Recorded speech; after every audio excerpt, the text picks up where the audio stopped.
Aujourd'hui, je vais te montrer comment est-ce qu'on installe Node.js sur un PC ARM64. Donc c'est parti, je me rends sur le site nodejs.org. Ensuite, je vais aller dans le gestionnaire de paquets, dans installeur préconstruit. Et là, tu vois, il y a écrit installer la version. Alors prends une version LTS, la dernière version LTS, pour Windows sur ARM64. Donc je télécharge. Voilà, je vais aller dans mes fichiers et ouvrir la version installée. Donc on peut voir que c'est bien ARM64 ici. Donc suivant, là il va falloir que tu acceptes les termes. Tu peux changer le répertoire où il sera installé, moi je le laisse de base. Et là ensuite tu vas avoir 1, 2, 3, 4, 5 fonctionnalités en plus à installer. Donc Node.js Runtime c'est pour faire fonctionner Node.js. Core Pack Manager, ça c'est pour gérer Node.js. Ensuite NPM Package Manager, ça c'est pour gérer NPM. Online Documentation Shortcut c'est pour avoir la documentation un peu plus rapidement. Donc un raccourci pour la documentation. Et Add to Pass, ça va te permettre d'ajouter du coup le Node.js dans ton pass afin de pouvoir l'utiliser plus facilement dans ton terminal. Là, il y a juste à faire Next, il y a rien besoin de faire d'autre. Et pour cette option, tu vas vouloir cocher Automatically install the necessary tools. Donc ça va installer Chocolaterie ainsi que NPM et les choses nécessaires au fonctionnement de Node.js. Donc là, je vais faire install et accepter la pop-up qui me demande d'autoriser l'application à apporter des modifications sur l'appareil.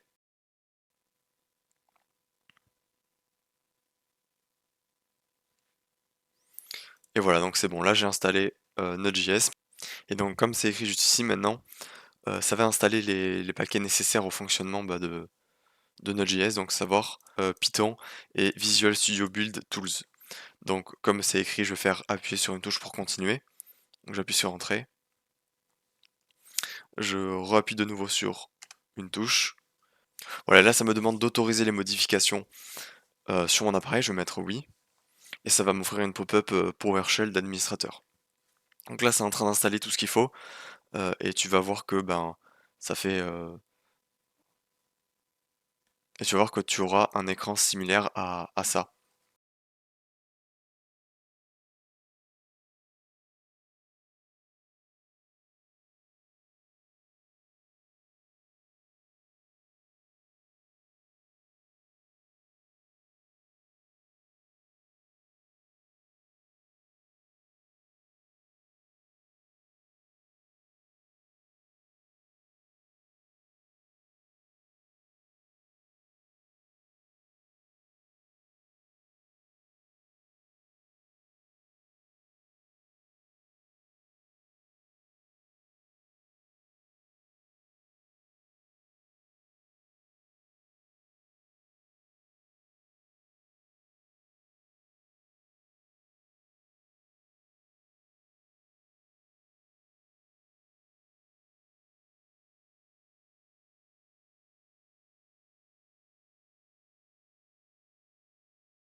Voilà, ça y est, ça a installé toutes les dépendances nécessaires, donc je vais faire Enter to exit.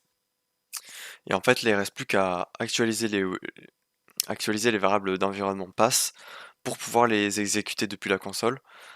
J'ai plus le nom de la commande, mais tu peux redémarrer ton PC pour faire en sorte justement d'avoir toutes les variables qui sont bien. Donc moi c'est ce que je vais faire parce que je me rappelle plus de la commande. Et une fois que tu auras fait ça, ben du coup ce sera bon, tu auras installé Node.js. Je viens de redémarrer mon PC, maintenant je vais me rendre dans un PowerShell. Et je vais taper la commande de Node. Et voilà, donc ça met Welcome to Node.js, version 20.15. Donc là je vais faire CTRL-C pour exit et je peux voir aussi bah, directement ma version en faisant -v ou -v tout court. Voilà. En faisant Node-V, ça t'affiche la version et ça permet de te dire que tu as bel et bien Node d'installer. Pareil, je pense que si je fais npm-v, voilà, ça m'a aussi installé npm. Et voilà, maintenant tu as réussi à installer Node.js sur ton PC Windows 11 sur ARM64.